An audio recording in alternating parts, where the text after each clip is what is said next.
Hello, everyone, and welcome to another action-packed edition of the OverMark podcast. We're your hosts, Dave and TJ, and today we're going to be talking to you about the June 12th, 2025 edition of the AEW Summer Blockbuster. Or it's June 11th, not 12th. Today is the 12th. I'm blonde.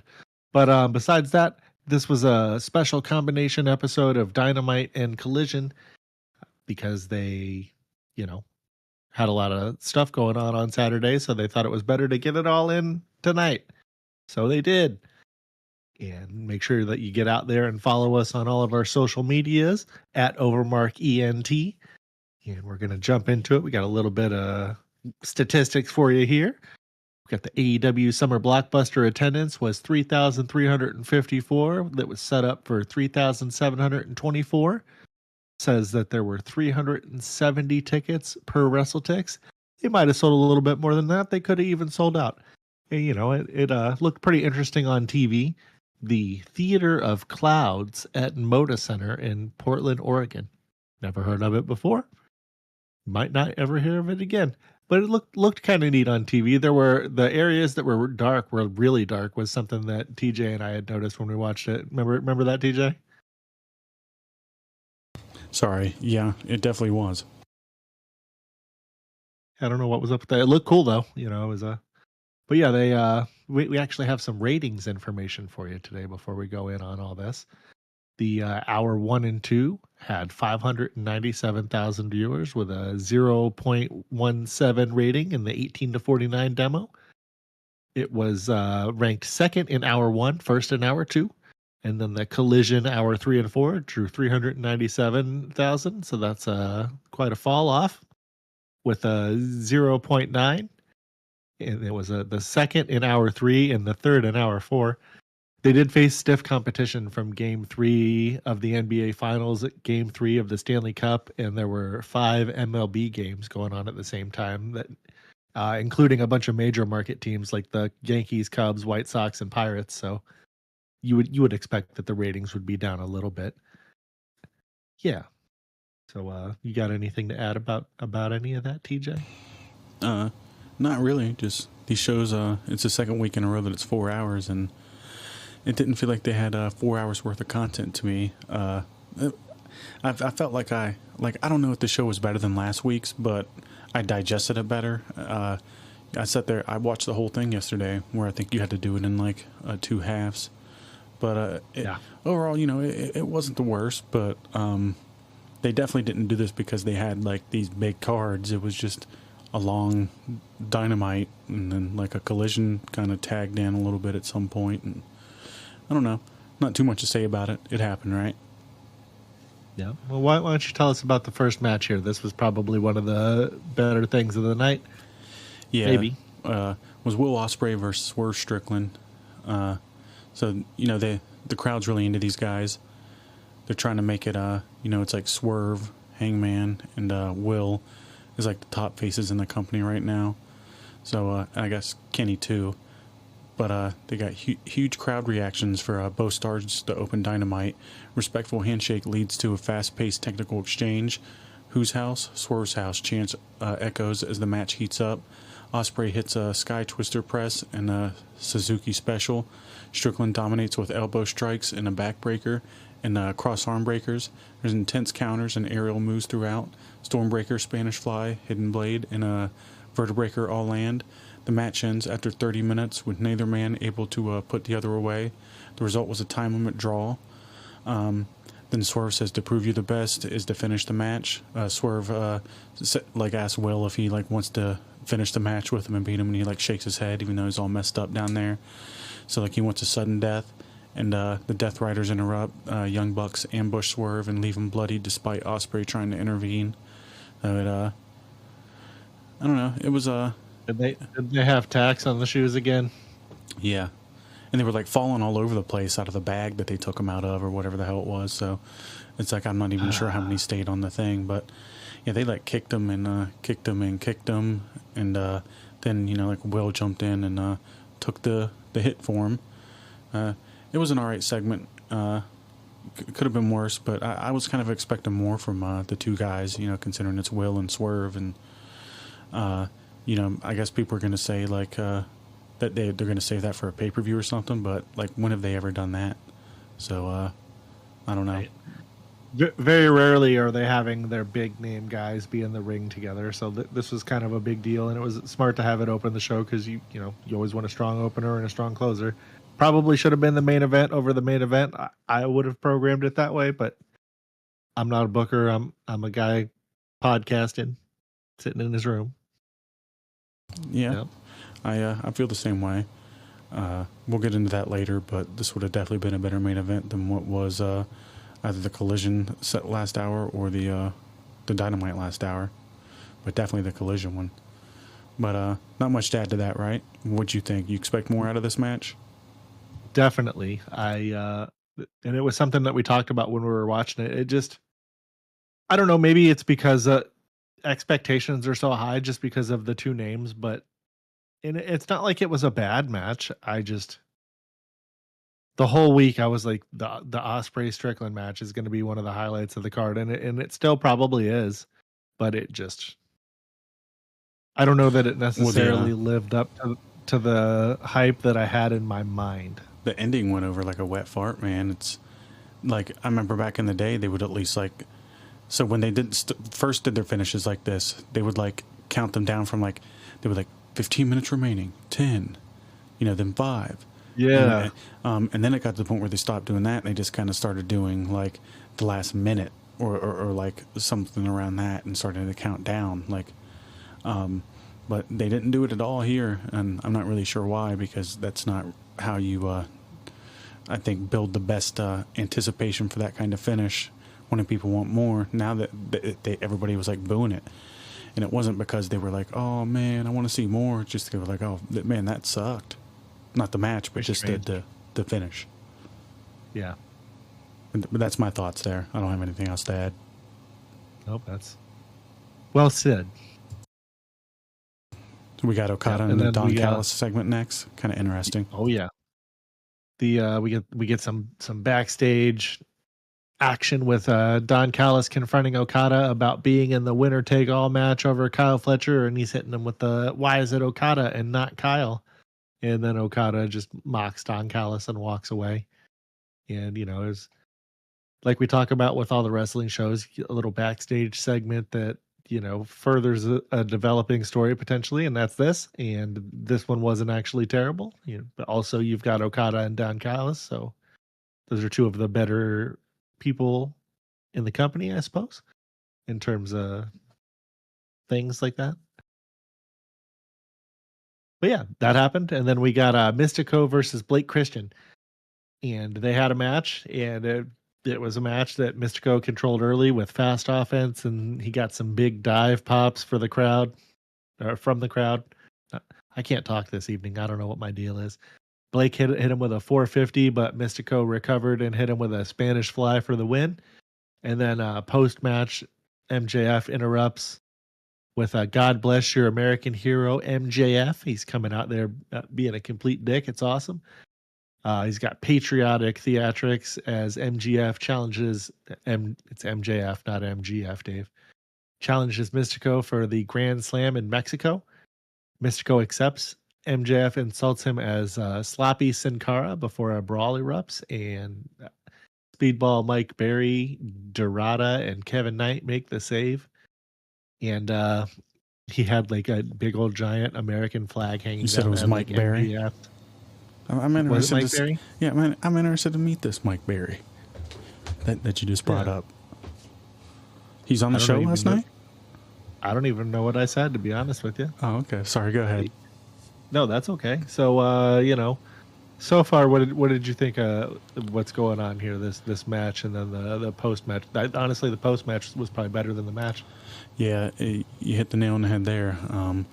I don't know. Blake Christian is just kind of some guy. I forget where he came from, and I'm not shitting on him. It's just when you have a guy that's kind of that you don't want him to say anything, and he's not really like got the best look about him, and he's wrestling worse than a lot of the people on the show, because some of the people we have on the show are great wrestlers. It's what makes this guy stand out. Nothing. I guess he flicked what's his face off once or twice, but beyond that, I think Mistico kind of looked bad here. Not too bad, but it's like I don't feel like he came out of this looking any better, and I'm certainly not looking forward to anything that he has moving forward. I'm not saying that it's all going to be bad, but it's just nobody really came out of this looking any better.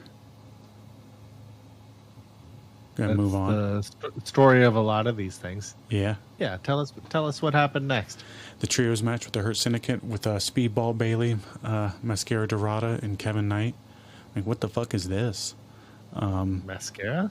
You mean like the shit that chicks put on their eyes? Mascara. MJF mocks Dorada but gets outworked. Lashley and Benjamin overpower the baby faces. MVP intervenes with a cane shot and a hammerlock, a DDT. Winners by pinfall is the Hurt Syndicate. I don't know why it had the hammerlock DDT tagged in, because MVP, all he did was just go whack him with the cane. Yeah. But post-match, MJF unmasked Dorada, but Mistico runs in to save him, hyping up next week's Clash in Mexico. He did get his mask off. Yep. And then is this where MJF ended up saying that, like, he was going to bring out the red, white, and blue gimmick, whatever, for Mistico, or was that later? Okay, so that was here. Yeah, and then he was talking about, like, they had the flag come down that has MJF on it. It's American that was flag. At the beginning. Yeah. Was it? Okay. Yeah, and then the streamers, I don't know, all that was good stuff. When I went to that one show that MJF wrestled fucking Jeff Jarrett, I think, that he wrestled. I don't know. No, he wrestled Kyle Fletcher. That one. That flag came down, and it was like, right in front of me, basically, because I was. That's cool. Yeah, it was funny, but I remember being able to see it. It was pretty cool. Overall, not too much to hype up about this match. No. And it's not even to say that it was bad. It's just not really believable. Like, Speedball Bailey probably, like, I mean, it'd take two of him to be one of either of these guys. Mike Bailey? Yeah. Whatever the fuck his name is, but he's just small. And I don't know who Dorada is, and I know they have to get these guys on the show because of the whole show that they're about to have. And then Kevin Knight, it's like, man, he just turned into some guy real fast, huh? I got a stupid question.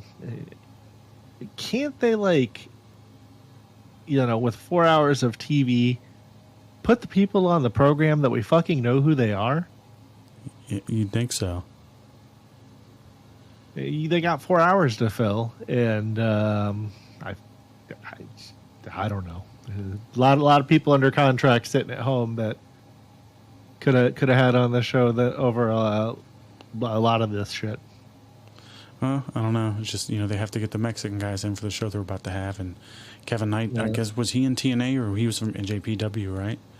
And they signed him up, and like he's like that Josh Alexander guy. He's just lost in the shuffle.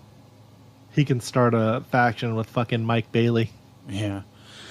But they might.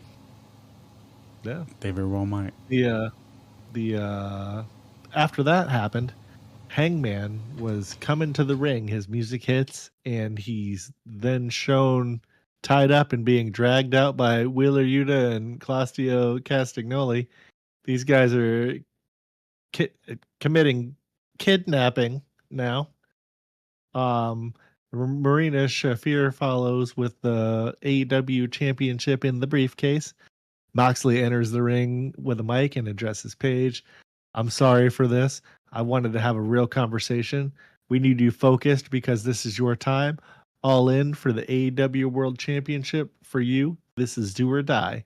You're a complicated man, Adam. You've been searching for something for a long time. You've got 4 weeks to find it to become the man these people want you to be. If you're not prepared to step up, pack your shit and get the hell out. Paige responds with a headbutt to Moxley. The Death Riders beat him down again until the Ops storm the ring and make the save. Paige breaks free, grabs the mic, and says, I worked too hard to lose at All In Texas. If I find even one of the Death Riders tonight, I'll take their head. He storms into the crowd with a chair in hand, and as the segment ends with a graphic hyping up tonight's Omega Okada signing, which, okay, that's pretty cool, maybe. But I don't know. It's like I don't like Adam Page. I don't like the Death Riders. So what can I say about this segment that is positive? Um, boy, I don't know. They started the segment by kidnapping a man, TJ. I mean, you know, Well, where are they going to go I from here? What's Hangman going to do to them? Is he going to kidnap one of them? Is he going to throw one off a bridge? Like, I mean, they got like a month till this shit's about to happen. So it's. Is he gonna approach one of them in the men's room and stand next to him at the urinal instead of standing with one urinal apart like the rule? That already happened. Oh no. Yeah, but I don't know. I'm not even going to say this was that bad. It was just kind of random, and I don't know. I feel like you get more out of guys these days, especially when you start off just them talking, and then like the tension building a little bit, and it's just I don't know. Why is everybody always got to whip everybody's ass and nobody's actually hurt? And I don't know. Like it's dude. It's strange. It's I know that generally for the most part, especially professionals, which I don't know if that Moxley's trying to be that way. I mean, I know he's always cutting himself when he's having the death matches, but he's saying that he wants this stuff to be held to a higher standard and he wants competition to step up. And, that's a professional thing. And I don't know, none of these motherfuckers act very professional. But what the fuck do I know? Just Hangman, Adam Sage, and Jon Moxley. Gonna be one heck of a match, huh? So we'll head on. Go ahead. The girls' match used to be the bathroom match, but now it'll be that match. Huh.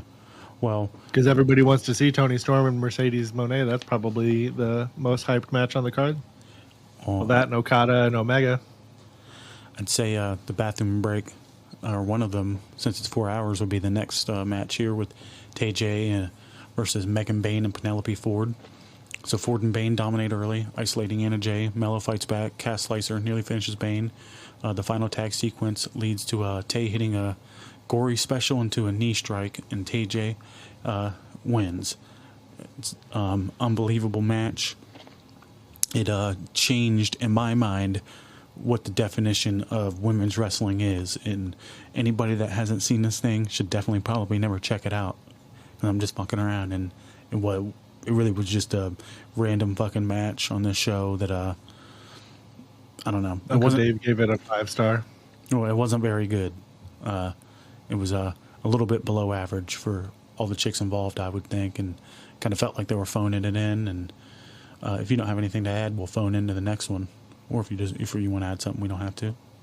I mean, it was just I don't have anything positive to say. Well, yeah, all of the gals look great out there in their coordinated outfits and things of that nature, and some of the moves made the crowd go, ooh. Yeah. Why don't you tell us what happened next, since that was a lackluster little spot there. So it's a contract signing between Kenneth Omega and Okada, all in Texas, winner takes all. Tony Schiavone hosts a segment at ringside introducing the stakes, winner takes all. The winner becomes the first ever AEW Unified Champion. Did they show that big promo package before this? I can't remember if it was before this or after this. Well, Either way, that promo package was really good. Yeah, that was one of the best ones they've ever done. Do more shit. Literally ever. Yeah, do more of that.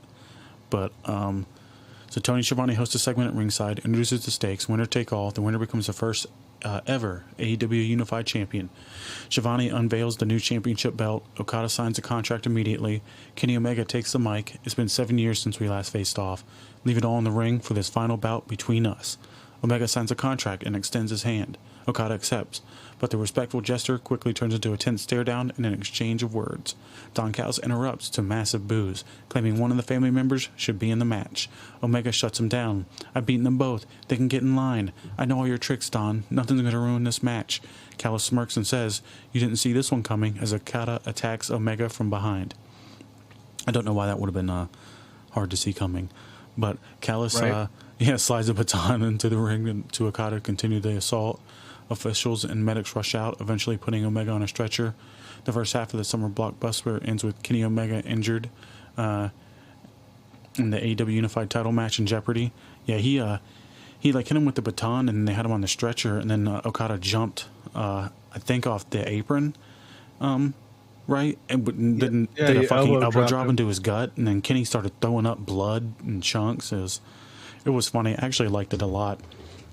This is the kind of stuff, and they were both wearing suits. They both look professional. It seems serious. They're trying to do it as some big fight feel. I don't know if this is the best way to do it, but I didn't mind it. It was one of the best things on the show, I think. What about you? It made it feel like a big deal. This is something that people are going to be excited to watch, even if you're not an AEW fan.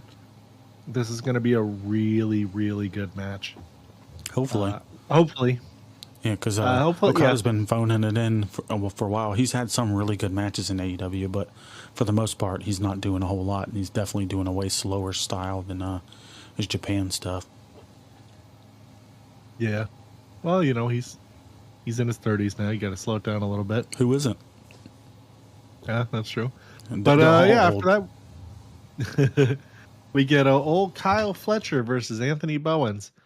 And they had a competitive back and forth match. Oh, Billy Gunn's at ringside, by the way. Daddy Ass still with Mr. Bowens. Ooh, excuse me. I had a hiccup there. The Bowens nearly wins with a twisting DDT, and Fletcher finishes with a brainbuster and gets the win via pinfall. And this was average match. Not really doing anything much with either of these guys, it feels like. Maybe they're doing a little bit more with Fletcher. Anthony Bowens out here again, just, doing a job, not being in the Acclaimed, bolstering their anemic tag team division. I don't know. What did you think of this match? Pretty much the same thing you did. I'm questioning why Anthony Bowens isn't a part of the Acclaimed with Max Caster. I'm questioning why Kyle Fletcher, being one of the best rising guys that they have, doesn't have more concrete plans. I'm wondering why there's so many people on these shows when they could cut it down a lot and actually focus and get some people over to a extreme level. There's so much potential. Like everybody says, it's talking shit the way we do, but and they'll tout they got a lot more money for their last contract, and it's like, well, could you imagine how much more they could have gotten if they were growing their numbers at the rate that they were when they were fucking first popped up? But it's not even about that. It's just I'll get away from that. It's just I wasn't high on Kyle Fletcher for a while, but then it became very obvious that he was taking the promo seriously. He was doing all the work. He was working out, the physique. He was doing everything, and he's got some good people around him. It seems that he's listening to some people, but I don't know. Hopefully at some point they do something with him, but it's like Anthony Bowens' singles run just already fucking in the gutter. Like, what's going on there? I don't know. They're sucks. Go out there and lose every week. And Billy, you go collect that paycheck. We like having you here. Yeah, I don't know why they wouldn't, but just a more focused approach would benefit everybody, including Daddy Ass. I liked it better when they were all out there scissoring as the Acclaimed every week. Yeah. Different goofy raps about the people that they were fighting. Could you imagine the Hurt Syndicate versus them? That'd be awesome. Oh, man. Yeah. I mean, they would lose to the Hurt Syndicate, but yeah, it would still be good and entertaining. Can we do a countdown? How many days has it been since Private Party disappeared? Yeah. I mean, where the fuck are they? They just lost to the Hurt Syndicate, and they're just nowhere to be found. Yeah, I don't know. I feel like it's been a while. Yeah, they need those guys. They're not the best, but they're certainly far from the worst. I like them. They're funny. They've done a lot of funny shit. Very entertaining. I liked. I know, on the shed. Well, no, not, that was great too. But when he moaned in Kenny Omega's ear, kind of snuck up behind him and hit him with it, and Kenny Omega's jumping away. I don't know. I thought that shit's hilarious. You think he would have liked it? Well, yeah. You know, Kenny Omega and Michael Nakazawa, they were pretty sure they were bisexual together. What? Oh yeah, I mean, I'm pretty sure he's bisexual, Kenny Omega. Oh, good for him. Yeah, and there's nothing wrong with that. I'm just saying, you feel like if those guys whisper in his ear, he might like it. Yep. You think they go shopping for his and his towels at John Cena's burger towel? Yeah, probably. Where? Oh, at the local. Walmart. What? Walmart. What? Walmart. What? Walmart. Damn, I can't believe it. But anyway, so then after that, there was another match. But first, it was Carlos Cabrera introducing Atlantis and Atlantis Jr. And he comes out there hyping up Grand Slam Mexico, calling it historic. AEW and CMLL partnership. It's hard to say for some reason. CMLL. I don't know why. He introduces Atlantis and Atlantis Jr., who receive massive ovation. I don't know. That might be a little generous, but they received an ovation. And then, excuse me, FTR and Stokely Hathaway interrupt, entering the ring. Stokely, the only two living legends are FTR. Tell Carlos to leave the ring. Warns Atlantis, you should be scared. Brags that FTR retired the Rock and Roll Express. Fires off insults. Nigel McGuinness is nothing but a pill popper with melatonin. And when he wakes up, he hopes it's 2002. Daniel Garcia is thinking about retirement. Adam Copeland, sitting at home staring at walls. FTR doesn't have a match yet, but they get what they want. Dax Howard takes the mic. Big Stoke is a little upset, but I'm excited. CMLL is the oldest promotion in professional wrestling. Asks Atlantis, how would we have done wrestling in the 30s? And at 62, how many depends do you go through? Atlantis. That one got me pretty good, man. Yeah.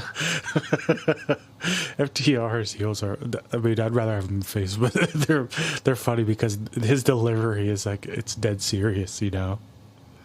Yeah, he's not cracking or anything. He's not cutting jokes. He is being 100% serious.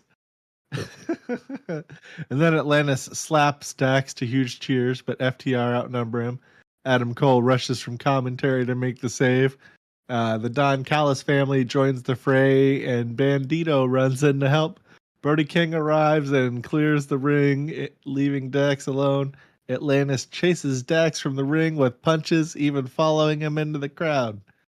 And, you know, that was a decent segment. That was one of the better parts of the show, I think. I like most of the stuff that they did here, and none of it was goofy or terribly unbelievable.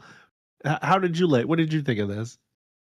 I don't know. I enjoy it. You know, the FTR heel stuff's been pretty decent. They come out and they do these funny promos, and they're just like passive aggressive, and it's funny you finally see Atlantis Senior on the show. You've seen Junior multiple times, and I guess they're gonna have them two at the pay-per-view, right?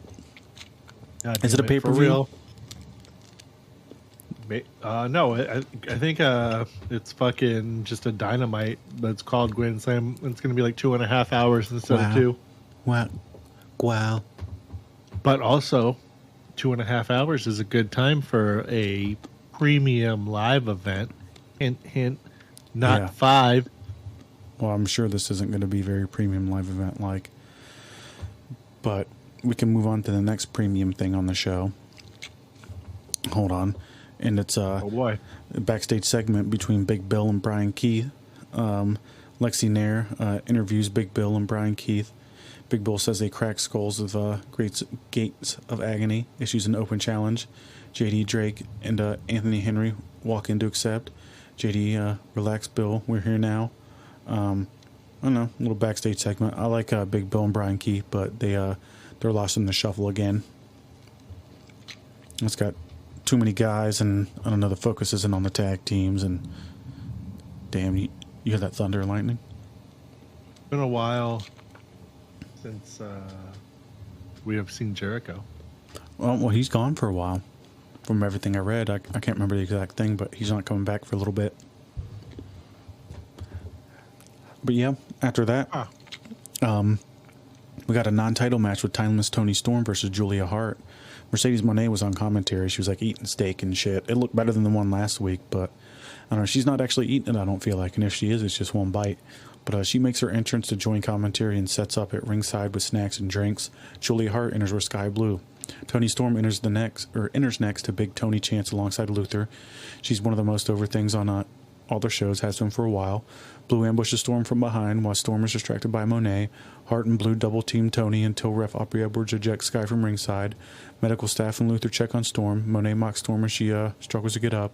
Storm insists the match start despite being hurt. Some of the highlights of the match here was Julia taking control early, dominating the weakened Storm, and then Julia goes for a moonsault, but Toni rolls out of the way. Storm quickly counters with a small package for the win, which is weird because I thought hers was the big package. Like, didn't she have the biggest package of them all, from what she was saying the other week? The biggest small package or something like that? I don't know. I just think it was the big package, what she was calling it. Yeah, but well, yeah.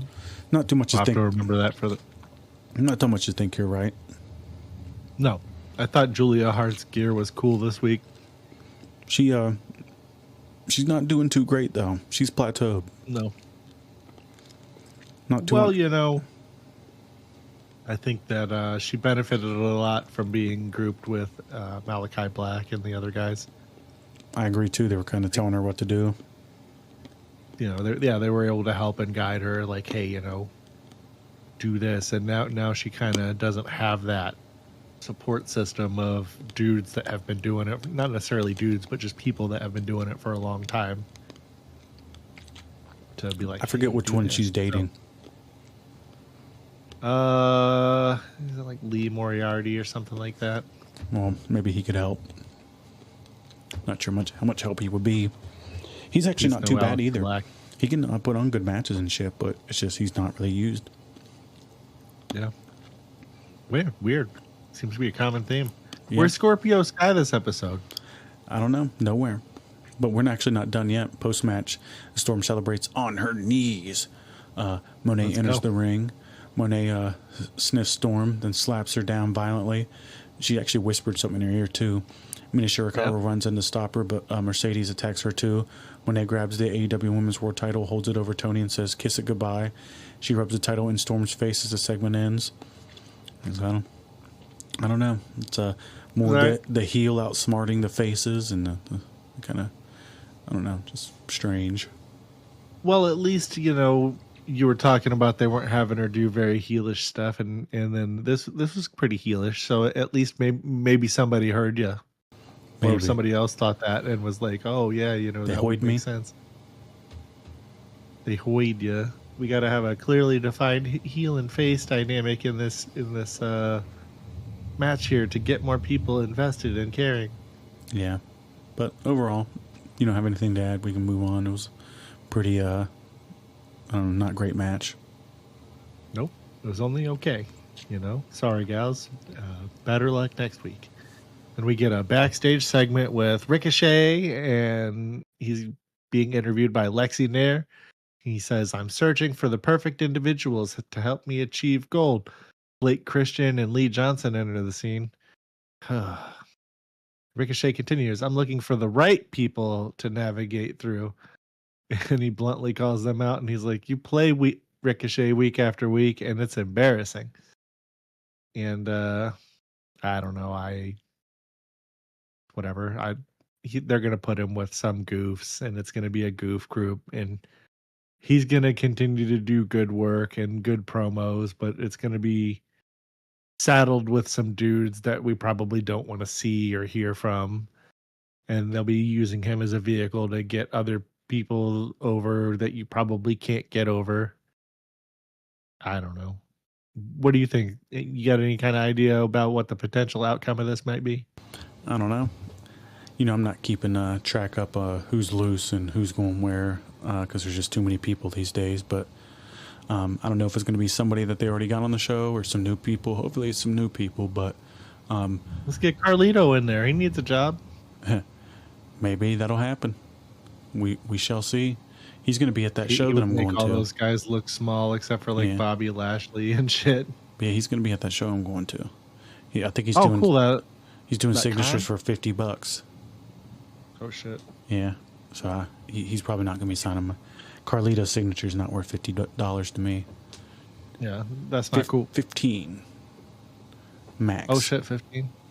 Yeah, 10. 10. That probably is what I'd pay. But we can move on from that. Hopefully something good happens there, because Ricochet he's got a lot of confidence on the mic, and the in-ring's fucking always pretty good with him. Oh, yeah. And speaking of him, I think it was yesterday or the day before, it had been 1 year since his exit from WWE. So he can't believe it's already been a year. Time's flying. This year's. And look at where Breaker's at. They use that as a tool to elevate him, and now he's one of the guys creeping up the card. He's nearing main event status. Yes, he is. So some other people that may or may not be reaching main event status is this mixed trios match with Ishii, Briscoe, and Nightingale versus the MXM Collection. Oh no! Which was the two guys, and they had Ty Valkyrie with them. Johnny Nitro, or whatever his name is over there, came out with him too, but he wasn't a part of the match. Yeah. So wild, chaotic match with everyone getting involved. Willow hits a shotgun drop kick to Facebuster and Taya.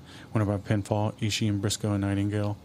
Not too much to say there. It's just a little kind of a joke match, a little comedy. I guess they gave Ishii a belt over in NJPW. It's like the strong one or whatever. But oh no, yeah, not too much to sink your teeth in here. And I don't know if you have the power bomb that Willow gave Taya at the end for the win was pretty nice. Oh yeah, I mean, I'm not questioning the talent of anybody involved, and Willow is fucking great. We're always talking, and we're always high on her anytime we do. But just overall as a match, and it's just kind of random, which is there can be random matches here and there. There's going to have to be, but like I'm just saying, not much to sink your teeth into. But we go to a backstage flashback with Chris Statlander, Wheeler Yuta, and Marina Shafir. So footage rolls of last week as a cameraman asked Chris Statlander about Willow Nightingale. She says Willow doesn't want to talk to me, and she's talking about like she wants to move on to the next chapter in her life, her career, or whatever. And Wheeler Yuta approaches and offers her advice: forget about everyone else, make your own choice. Just fucking creep. This is a pre-tape, and this is the best they could get out of this fucking guy. Chris walks off silently, passing Marina Shafir, who gives Yuta a cold, disapproving look. So I guess he's gonna try to get her over there, and I don't know. Not looking forward to that. I don't want to see any of these people involved in this besides Statlander, to be honest with you. What? I said I don't want to see any of these people that are involved in this except for Statlander. What? Statlander. What? Yeah, that's funny. No Wheeler Yuta. No Marina Shafir.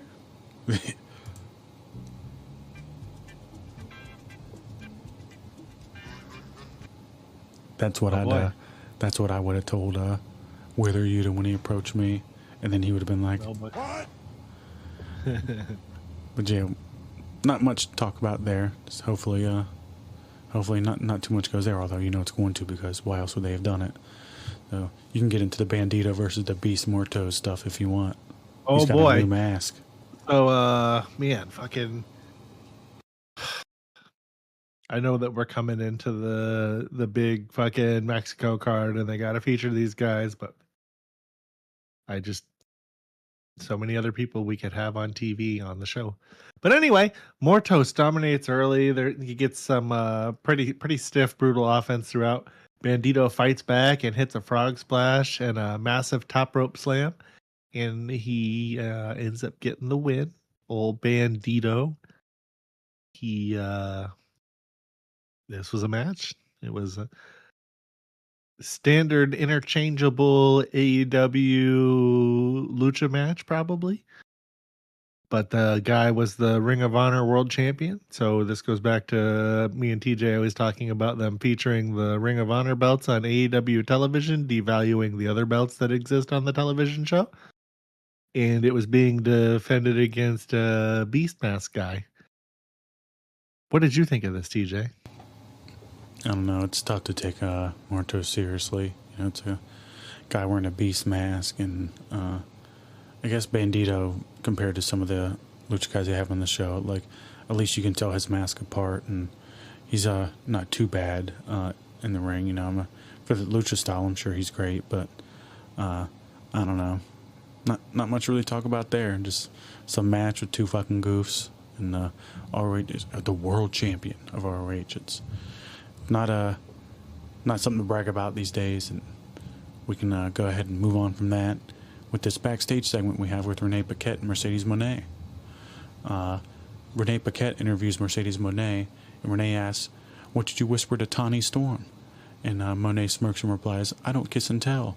Renee follows up about Moné's rumored challenge for the CMLL Women's title at Grand Slam Mexico.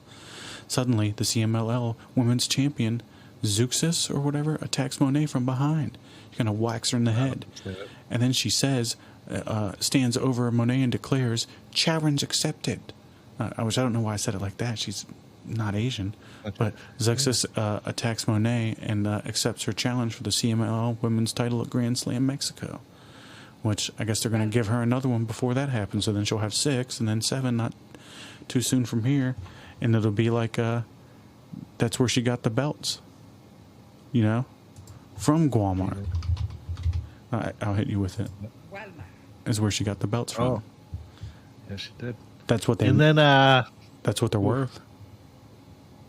I mean, some of them. Why don't you try getting one belt over? Instead of trying to get a whole bunch, because right now you have no belts over. You just got a belt. Yeah, it's not cool like when Kenny had all the belts for some reason. No, well, she's not cool. Kenny, and I'm not Kenny saying she's the bad, belt collector. That was one of the coolest AEW things ever. Yeah, it was good. Unless you got anything to add to that, we can get on to the next one. Nope. We got a backstage segment with old Renee Pockets, Hangman Page, and a whole bunch of other people. She's attempting to get a medical update on Will Ospreay, and Hangman walks in visibly angry. The EVP approaches, claiming they meant to go after Swerve, not Will, and we're just trying to help. And then Page fires back, "Stay out of my business. I don't need any help. Next house I burn down will be the EVPs with them in it." Then they cut to Prince Nana watching Swerve nearby, and he asks, "Did you hear what just happened?" And Swerve serious and focused response, "Heard every word of it." But I don't know what that means. Me either, because he was like denying that he was acting like he didn't want their help. So technically, if you heard it and you really paid attention, you would believe that he didn't want their help. But knowing him and not liking Hangman, he could interpret that as, "Oh, they said it's up to him to just nail the landing. We got him there." We'll see how he takes it, right? Yeah. That wasn't bad. It was a good little segment. I like seeing Nana's head pop out of the door and watching him. I feel like I hope that he means it like, you know, he understands that he's not working with them and they're going to finally wrench the belt away from the goddamn Death Riders and they can fuck off for a while. And as much as I don't want to see Hangman with the title, at least we won't have fucking Moxley with the title anymore. Do you remember when he first won the title and like was doing this stuff and they had him feuding with Orange Cassidy and they had like all the people waiting in like the parking lot for them to come in, and Chuck E.T. was like trying to hype up Orange Cassidy, and what the fuck? Yeah, I don't know. I don't know either. And speaking of more what the fuck, why don't you tell us what happened next? Thekla versus Queen Aminata, hard-hitting women's bout with creative offense. Thekla nails a spear, applies it to the death trap, winner by submission. Thekla, probably about a little like... it started off kind of slow and was crappy in the beginning. The second half was alright. Thekla's not really impressing me. I was more impressed with Aminata in this match. It's kind of funny at the end. She like didn't sell the finisher, kind of pushes her off of her, gets up, or she like rolls out of the ring and then like pissed off walks off. It's like she's like, "Oh fuck it, I've been here for years and this chick you just hired, I got a job out to her." I did see that though. Also, after the match, she was, you know, not relinquishing the hold or whatever. So, you know, maybe she was just like, you know, storyline upset that the hold didn't get broken at the end. Normally, you would still sell it though. Yeah, that's true. Like you think you'd sell it even more extra because the move was held on. I tapped and they still held on. Yeah. But yeah, not very impressive match. I don't think you feel any different. It was okay, like I said, during the second half, and they had a couple little cool moments here and there, but it was just a match. You know what she ought to do is there was an old wrestler back in, it might have been like the 60s, and his name's escaping me right now. Or maybe it was the 70s, I don't know. It was before I was born. But he used to, he'd smear shit up in his underarms, and he'd grab a big old headlock on you. Yeah, with just fucking shit smeared up under his underarm. Wrestling was real unsavory. Yeah. Even in the golden era of the 80s, like there was a lot of goofy, unsavory shit going on. Grr. Yep. And then we get a backstage segment with Lexi Nair.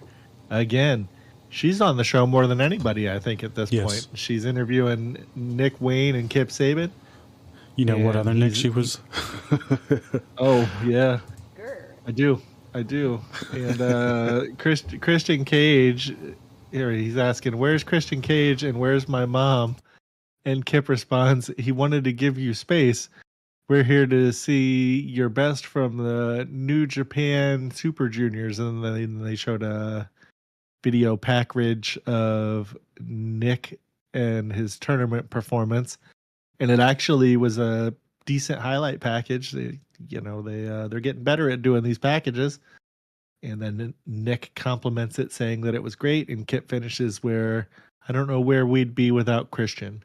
And it seems like in this segment that Nick is kind of starting to turn around on Christian. He'd been kind of souring on him the last few weeks. But maybe their relationship is not damaged beyond repair. You got anything that you would like to add about this? Not too much. It was funny. Like Kip was like, I don't know where I'd be without Christian, and I don't know where you'd be either. And yeah. I think like he was like when he asked where his mom was at, and Christian like kind of like insinuated that like Christian was having sex with her. So I don't know. It's kind of really something you always want to hear about your mom, huh? Yeah. I don't really give a fuck about Nick Wayne, but Christian's always good. He's been almost everything he does in AEW has been pretty decent so far, I'd say. Nick Wayne's got a hot mom. That's it. Yep.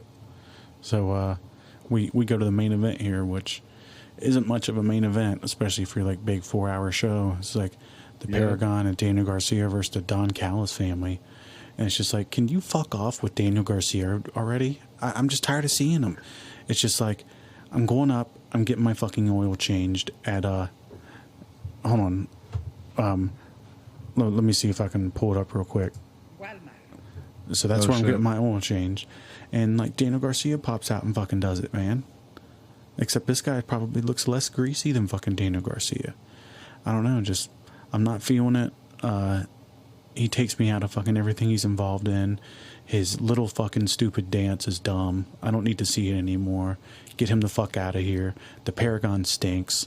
There's nothing. They have no fucking momentum whatsoever to do. They were better as heels. Yeah, and it's just, I don't know. The Don Callis family's good though. Josh Alexander's fucking lost, but it is what it is. And I kind of fucking after 4 hours or close to it, because this was ended at the 4th hour here. I was spaced out during this fucking match, and probably didn't give it the amount of attention it should have gotten. But overall, didn't watch it until today, and I was ready to go to sleep during it. It's just like, I don't know. This isn't how you build a 4-hour show. This isn't the main event of the 4-hour show. And if you think it is, you should probably have somebody else writing your fucking TV show. Well, thankfully, it's not 4 hours every week. Yeah, it's just going to be 2.5 next week, and hopefully it's better. Next week's going to be even fucking worse, because it's just a whole bunch of fucking Mexicans, luchadors involved. There's nothing wrong with Mexican people. They're great, and I'm sure all the luchadors are great people themselves who have I was going to say, shit, we're about to get thrown off the air. No, I know. I didn't want to say it like that, but I'm sure they all have great families. They all do all kinds of great stuff for their communities, and I'm sure the Lucha Libre community is fucking awesome. But it mixed in with AEW's television, because you don't see these guys all the time. it's just not. They don't do a good job Yeah. of making you care about these guys like WCW made you care about their luchadors when back in the day. Well, the Yeah. luchadors that are there frequently aren't really featured a lot, like Hologram and Serpentico or whatever the fuck all the other ones are.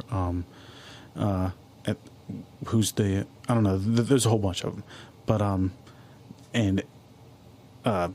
don't know. I'm caught up here. All I'm trying to say is just like it's not working. They don't present them very well, and it's kind of like the Forbidden Door stuff. These guys come, they'll be there for fucking a month, and then they disappear, and you don't see them again for another like year. So it's just kind of pointless. It's not good storytelling. I don't give a fuck about the matches because it's not a style that I find entertaining. And it would be cool if they kind of stopped doing this and mainly focus on trying to get the guys over that they've had signed there for fucking 5 years. So, Exactly. That's about all I have to say about it. But I think we can wrap up our, what was it, Summer Blockbuster or whatever the fuck it was called, AEW, Dynamite and Collision review. I don't know, probably get it like a 5 out of 10. Okay, it was okay. Yeah, 5 out of 10 sounds good. Fucking, it was hard. I don't know. I found myself falling asleep a lot the last night during it, and obviously I'm tired. I'm getting old, but it's funny. Like we didn't talk about it when we went over the review, and we'll move on from this real quick. But during the MJF stuff, when they had the flag go down and they had the Hurt Syndicate talking to like Bailey's guys and stuff, you could see them like they had a group of people walking the flag out and the camera was all over the place, and it was just really confusing with how they ended up showing it because the Hurt Syndicate they were standing outside of the ring or inside the ring, and then out of nowhere the next time you see them they're outside the ring. And then they're standing there, and the guys go and jump on them over the ropes, and it's just like none of it was shot correctly, and they kept having like sound problems all night, and I don't know, they definitely always have a lot of production problems. But I can deal with those, and I usually don't complain about them. But man, just the thing with seeing the people take the flag and all the weird that whole thing, it's like I need to study that a little bit. Production meetings. Yeah, well, maybe they do now. We don't know, and maybe they do, but they're just not as good. I'm not going to try to shit on them for something I don't know. I just know that what I saw looked fucking kind of funny, and but yeah, nothing too funny about that episode in general besides a couple things, and we can get on to doing some wrestling news if you want to do that. We'll jump on into it. So we had this news actually came out today while we were finishing up the prep for this episode. Michelle McCool reveals Undertaker's health scare before WrestleMania 41, and as soon as I saw this, I knew we were going to talk about it. It's the fucking Undertaker, one of, if not the greatest character of all time. So on the 6 Feet Under podcast, Michelle McCool shared that her husband, the Undertaker, we all know that, suffered a serious heart scare in the weeks leading up to WrestleMania 41.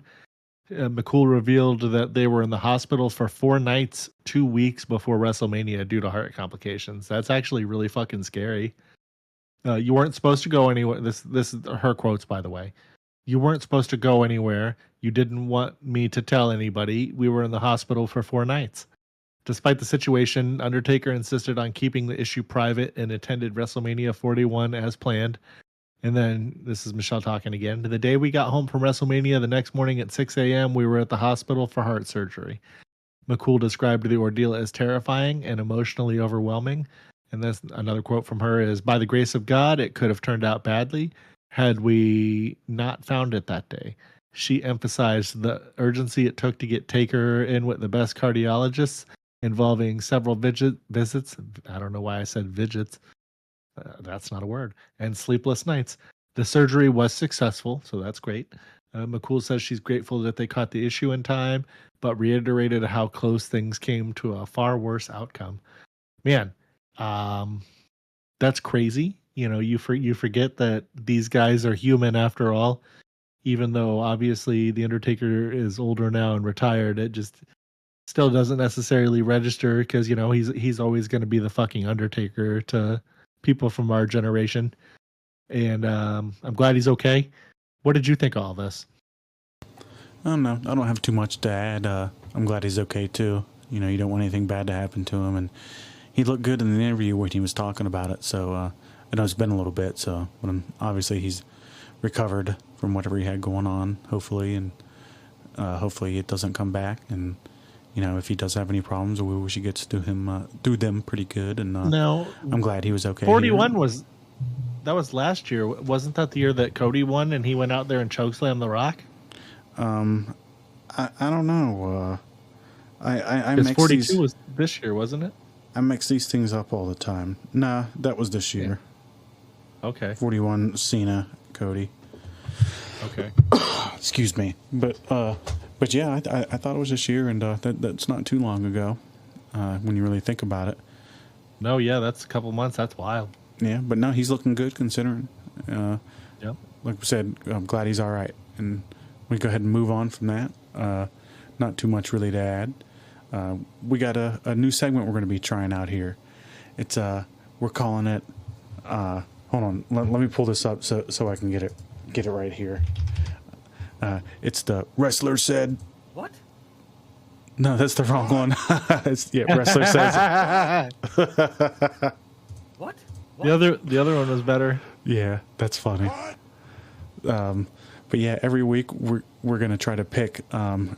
This might not be every week, but just a new segment we're doing. We're gonna pick 3 wild, weird, or just plain interesting things pro wrestlers say.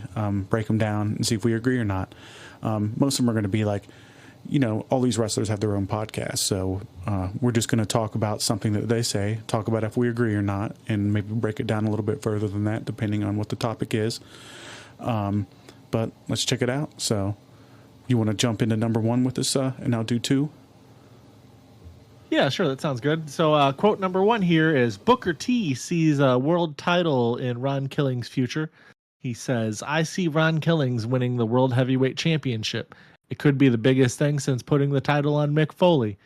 And then, so is this just Booker hyping up his friend, or could R-Truth really have a serious main event run? Would fans accept it, or has the comedy role run too deep? What do you think as far as answers to those burning questions are? He's not winning a world championship. I mean, that's just a fucking fact. No, there's maybe no world heavyweight title, but not the WWE title. He's not beating Cena. He's not beating Gunther. He's not beating Seth Rollins. He's not beating Cody. There's no situation where, and he's older too. Maybe they'll give him like an Intercontinental or something like that. U.S. title, Intercontinental. Yeah, but even then, I don't want to see that. Like, LA Knight needs, if they're not giving LA Knight the world title, he needs to have that U.S. title, or Fatu. Like, their mid card. Their upper mid card's pretty good. Stacked. Yeah, but no. Do you agree with Booker T? Let's just both give a yes or no. Fuck no. All right, yeah, me either. Booker T's fucking nuts. So we'll move on here. We got Bully. Sorry, Truth. I do. Yeah. We do love you. I think let's just start at a mid card title first. So number 2, Bully Ray calls this AEW segment total bullshit. No way. I'm not buying it. Not any day of the week in any federation. This was in reference to Kevin Knight, Mike Bailey, drop kicking Bobby Lashley and Shelton Benjamin, sending the massive Hurt Syndicate flying. So do we agree with Bully?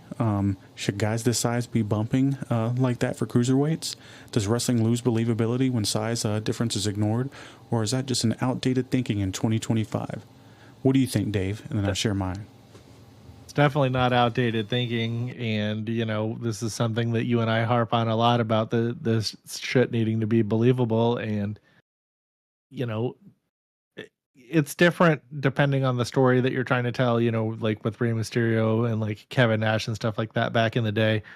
So it can be used in like special circumstances, but just having your big giant tag team who might be the biggest fucking guys that work at your company besides Big Bill in terms of just size, they're not getting drop kicked out of the ring and knocked all around by little fucking guys. The believability is at an all-time fucking low. No guys that size should not be bumping around like that for cruiserweights all the time. Sometimes is okay depending on the story we're telling. Yeah. Well, it doesn't hurt if you got like a comedic guy, but like Bobby Lashley has like a legit MMA background, and he beat the fuck out of anybody there probably. Maybe Jake Hager's gone. He's probably was one of the more legit guys that they had there too, since he had a background. But Yep. yeah, I mean, he probably beat the shit out of anybody there. And then Shelton Benjamin has like a collegiate wrestling background and like amateur like college and stuff, and it's just Yeah, he used to wrestle with Brock. yeah. So like these aren't just like big guys; they're like guys that could fuck up a majority of the world's population. So that is another thing that kind of takes it out of it. It's just the way that they present themselves. I mean, it's just you got like some nerds versus guys that are not nerds and they're fucking huge and they have combat experience. It's just pretty, pretty obvious shit, right? Yeah. So yeah. So no, I agree with you. It is an outdated thinking. It does lose believability, and we do agree with Bully, and there's a reason why this is the case, and we don't need to deep dive into it, but that's our thoughts on that. And we'll jump into JBL ripping the WWE press conferences, the post-event press conferences they have. He says, those press conferences are horrible. It's hard to stay in character or not. I just don't get it. So are WWE's post-show pressers a good idea? Or do they confuse fans with a mix of kayfabe and kind of like reality talk? Would it be a better format to... is there a better format out there? Is a clearer tone that's just straight kayfabe and not mix of reality? Or is JBL just being too old school? What do you think, Dave? Well, I'm inclined to agree with him here. The press conferences are good insofar as it gives us something extra to talk about on the show. But as far as like physically adding anything of value to the product or to the PLE itself, I don't really think that they do all that much. I mean, maybe it does for some people, but it just, we could do without it. I guess since they are doing the slim trim 2.5 hour PLEs that get in a hour worth of post show talk and press conference is another way of them giving people content that evening. But I just, I could take or leave them. Sometimes they're entertaining, sometimes they're not. That's it. Yeah, there's like rare instances where there's been something funny that's happened here or there, but I mean, it's not the UFC. It's not like a pressing moment where like you have like, I mean, let's be honest, the wrestling press fucking sucks. They're not a real press. It's like at the end of a UFC event, you can talk to the fighters, talk to them about like important, real dramatic shit that's happened and like a real reality based scenario that they're gonna be able to put up on their website and make money off of. But this is just like, oh Hunter, did you like the show? Oh Hunter, what did you think about this? And these guys can't be critical of anything or they're not fucking called back. And I mean, it's cool and to some extent. And if like you're a younger kid, I could see this maybe being why hell would be for you if you just can't get enough WWE or wrestling content. Then yeah, these are for you. And I do like the post-event ones, or sorry, the pre-event ones. Those aren't bad, where you kind of hype you up for the event a little bit, and they talk about it, and they get some like their pre-show crew is different from the people that do all the other stuff. So you get to talk to like Big E and some other people, and they do some funny shit here and there. But overall, the press ones, they could definitely go. But maybe there's a group of people out there for them. I don't know, but it's kind of pointless, right? Yeah. Like what are you going to break down there? He's always like, oh yeah, we made the most money we've ever had. That's what you always hear. Usually seems to be most of these press conferences. Yeah. It's like I don't give a fuck about you guys monetizing this shit. Hey, congratulations. Tell it at the fucking shareholders meeting. Yeah, because that's not us. But unless you have anything to add, we can wrap up our little our segment here. Like I said, we're calling that Roger said. What? So I'll no, that'll be it for that segment. I do have one more thing before we exit here. Okay. Non-wrestling thing, random thing that I just saw because I picked up my phone because it was going off, and this wasn't the message that I got here, but today in 1991, Goku transformed into a Super Saiyan for the first time. Yeah, I always see stuff like that popped up here and there. And you remember in the U.S. we got it way later. I think it was like closer to like 99 when Toonami was showing Goku turning Super Saiyan. Right. But yeah, it's, man, what a big deal. I still watch Dragon Ball all the time. It was huge. Yeah, it's one of my favorite things ever. I don't watch a lot of anime. I still do here and there. I'm pretty select with it, but I watch Daima. I always enjoy going back. I still haven't watched it. I know you said it was good, but it's dubbed now, so you can. Oh, they have it in English finally? Yeah, but is it on Netflix? I think it might be. I'm not That sure. Or Hulu. It's one of them. But yeah, Tournament of Power was good. Yeah, I agree. We're a Dragon Ball Z show now. Well, this was way better than that for the most part. There's a couple episodes that aren't crazy, but some of them are really great. But yeah, I got like GT. I'm not sure if I have Dragon Ball, but I have Dragon Ball Z. I got like some of the movies, like all like, you know, on Blu-ray and shit or DVD, whatever it is. And it's funny, on my desk behind me, I have an old Super Saiyan 4, like Dragon Ball GT, like a Japanese action figure from the Super Battle collection. Yeah. They'll see that one day and pop up on camera. But yeah, it's a pretty big deal because it's the most legendary transformation in anime history. And they're all still copying Dragon Ball Z. Yep. It is what it is. Yes, it is. Hell yeah. Well, why don't you tell us what's coming next, and then we'll get on out of here. I said, why don't you tell us what's happening next? Oh, okay. So we're going to be talking about SmackDown next. We'll be talking to you on Sunday. You know, we're going to have some more, maybe a wrestling history, maybe a new segment. We'll see. Oh, you're good. There's all kinds of stupid shit that we can pull out, and we're going to find some stuff to talk about. You know, we've been having it's only SmackDown this week, so it'll be a little bit different than the stacked weekends that we've been having. So nice to have a little easier of a Sunday than compared to what it had. Not that it's not cool to have a whole bunch of wrestling to watch. And we didn't even talk about Mr. Iguana. But we'll save that for the second. Yeah, and we'll try to have some fun and maybe come up with some fun little segments to do. But until then, we appreciate you guys listening. We got the Overmaniacs out there pumping up the likes here and there and some of the watch hours, and we appreciate it. And if you checked out our social media at OverMark ENT, any of them, we've appreciated that. If you gave us a Spotify listen, man, I'm fucking up like all kinds of bad right now. You gave our Spotify a listen, we appreciate that. Anything, everything, you know, just always feel free to reach out. We're not too hard to get a hold of. You want to bullshit and talk about wrestling, we'll do that any day of the week. But until then, it's been fun, Dave. Always a pleasure, TJ. Oh, yeah. And we'll go ahead and sign on out of here. You guys have a good weekend, and we'll talk to you Sunday. See you guys next week.